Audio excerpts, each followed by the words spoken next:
my first dream. Chapter 1. The Stranger. It is only with the heart that one can see rightly. What is essential is invisible to the eye. Antoine de Saint-Exupéry. June 1999. Las Vegas, Nevada. My day was over. Finally. Since that morning, I'd been working at my dream job as a massage therapist in a world-class spa called Canyon Ranch. As passionate as I was about my work there, I was thrilled to be finished that evening. So at the end of my shift, I quickly cleaned and organized my room. I then began the long walk out of the massive spa, through the Venetian Hotel and Casino, and at last to my car. Just as I got off the elevator that led to the parking garage, my cell phone rang. It was my manager, Shane. "Amy, are you still on the property?" Yes, I'm still here," I said. "What's up?" "Can you come back and do a massage?" My throat tightened. I peered out over the rows of cars, squinting to spot my blue Toyota pickup. "We have this client, and he has somehow been forgotten about," Shane continued. "He's been sitting in the lounge area for a while. There's nobody who's free to massage him now." "Oh, really?" I said, buying time so I could think of a way to get out of it. I paused, drew in a sharp breath, and swallowed hard.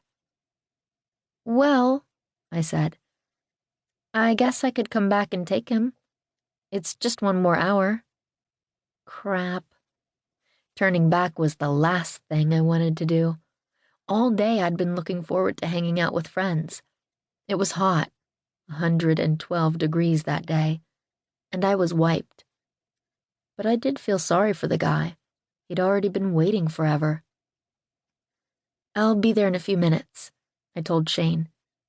I then let out a loud sigh and turned around to make the trek all the way back through the entire hotel and casino, through a series of hallways, through the noisy casino, through the hotel, and finally into the spa.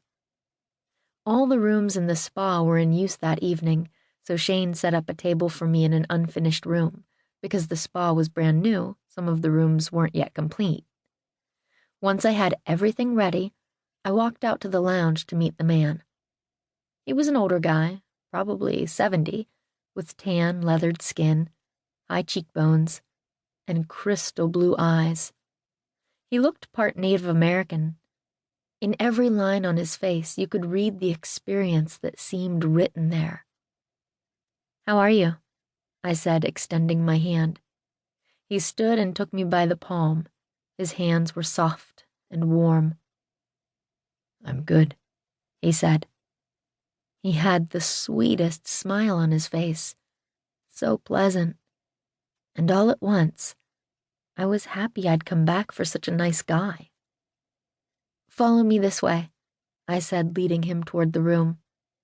Once we got inside, I told him the same thing I told all my clients. "I'll start you with your face down." I pointed toward the face cradle on the table, and he nodded. I then left the room so he could change. There are times when you massage someone and it feels like the person's body is resisting your touch. This man's body was the exact opposite. From the moment I laid my palms on his upper back, I could feel his breath. My hands seemed to melt right into him, like there was no separation between my palms and his body. His skin was warm, and his muscles were pliable and accepting. "Wow, you have an amazing touch," he said. "I can tell you're an intuitive person." Pause. "Thanks," I said. I smiled and continued kneading his back in silence. I rarely talked to my clients. I respected the fact that many people want to lie there and decompress in total quiet. But this man clearly wanted to talk, and over the next half hour, he told me all kinds of things about his life, his family, his work. I mostly listened, throwing in a few words here and there. Yet as